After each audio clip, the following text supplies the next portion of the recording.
আসসালামু আলাইকুম দর্শক, কেমন আছেন আপনারা? আশা করছি ভালোই আছেন। জীবনের সহজ পাঠ পডকাস্ট সিরিজে আপনাদের স্বাগত। আজ পুরোটা সময় জুড়ে এই পডকাস্টে আপনাদের সাথে থাকছি আমি, স্নিগ্ধা।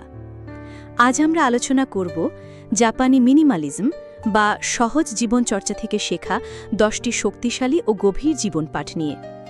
আধুনিক জীবনের ব্যস্ততায় আমরা প্রায়শই হারিয়ে ফেলি মানসিক শান্তি, উদ্দেশ্য এবং গভীর তৃপ্তি। কিন্তু জাপানি সংস্কৃতি আমাদের শেখায় কম মানে অধিক। চলুন তাহলে একসাথে শিখি কিভাবে আমরা কম জিনিস দিয়ে আরও অর্থপূর্ণ জীবন গড়তে পারি।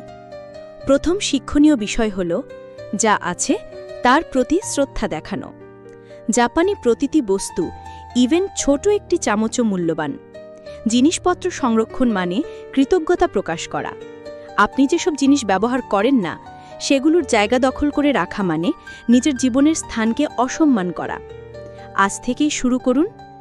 একটা ড্রয়ার খুলুন, দেখুন আপনি যা রাখছেন তা কি আদৌ দরকারি। এবার কথা বলবো দ্বিতীয় শিক্ষাটি নিয়ে, আর তা হল পরিষ্কার পরিচ্ছন্নতা মানে আত্মযত্ন। পরিষ্কার করা শুধু সৌন্দর্যের জন্য নয়, এটি মানসিক স্বস্তির প্রতীক। ঘরের অগোছালো পরিবেশ অজান্তেই আমাদের মানসিক শক্তি নিঃশেষ করে। ছোট একটি ঘর থেকে শুরু করুন, ঘরকে পরিষ্কার করুন মনোযোগ দিয়ে। কাজ শেষে দেখুন আপনার ভেতরটা কতটা হালকা অনুভব হয়। 3 নাম্বার শিক্ষাটি হল যেটা কাজে আসে না সেটা ছেড়ে দিন। অনেক সময় আমরা পুরনো জামা, অপ্রয়োজনীয় উপহার কেবল আবেগের কারণে রেখে দেই। এতে শুধু জায়গা নষ্ট হয় না, মানসিকভাবেও আমরা ভারাক্রান্ত হয়ে যাই। আত্মজিজ্ঞাসা করুন, এই জিনিসটা কি আমাকে সুখ দেয়? যদি না দেয়, কৃতজ্ঞতা প্রকাশ করে ছেড়ে দিন। চতুর্থ যে শিক্ষাটি আমরা জাপানি মিনিমালিজম বা সহজ জীবনচর্চা থেকে পাই তা হল কম অপশন মানে বেশি স্পষ্টতা। আমরা প্রায়ই অপ্রয়োজনীয় অপশনগুলোর ভিড়ে প্রকৃত সিদ্ধান্ত নিতে পারি না। জাপানি মিনিমালিজম বলে জীবনে কম অপশন রাখলে সিদ্ধান্ত নেওয়া সহজ হয়। যেমন পোশাকের ক্ষেত্রে নিরপেক্ষ রং ও সহজ ডিজাইন বেছে নিন, সময় বাঁচবে, মানসিক চাপ কমবে। পঞ্চম কথা হল সরলতার মাঝেই সৌন্দর্য। জাপানি দৃষ্টিতে একটিমাত্র ফুলের তোড়া বা একটি খালি দেয়ালও হতে পারে সৌন্দর্যের প্রতীক। আমাদের ভাবতে হবে, আমি কি অপ্রয়োজনীয় জিনিস দিয়ে ঘর ভরে ফেলেছি, নাকি আমি আসল সৌন্দর্যকে উপলব্ধি করতে শিখছি।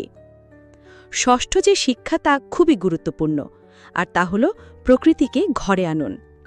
ঘরে একটি ডাচ রাখা বা কাঠের কোনো জিনিস রাখা আমাদের প্রাকৃতিক অনুভূতির সঙ্গে যুক্ত করে।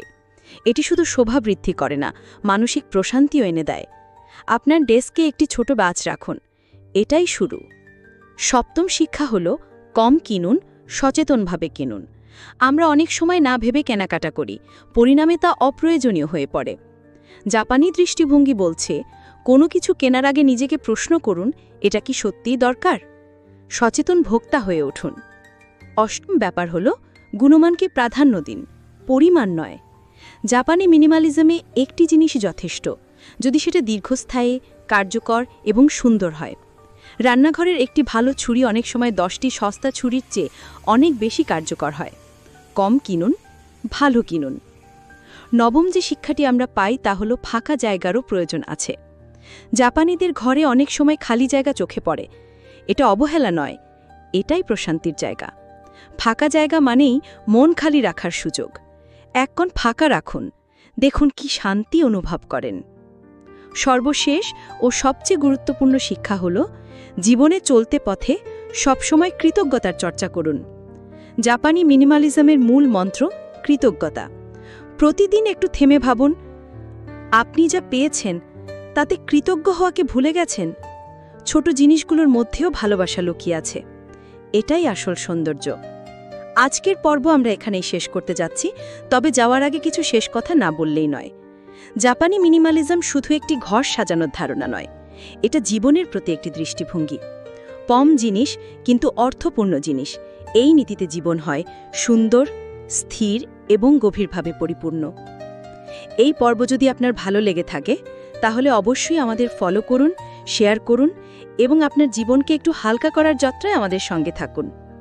শুনছিলেন জীবনের সহজ পাঠ। শীঘ্রই আবার দেখা হবে। ভালো থাকবেন সবাই, কেমন? আল্লাহ হাফেজ।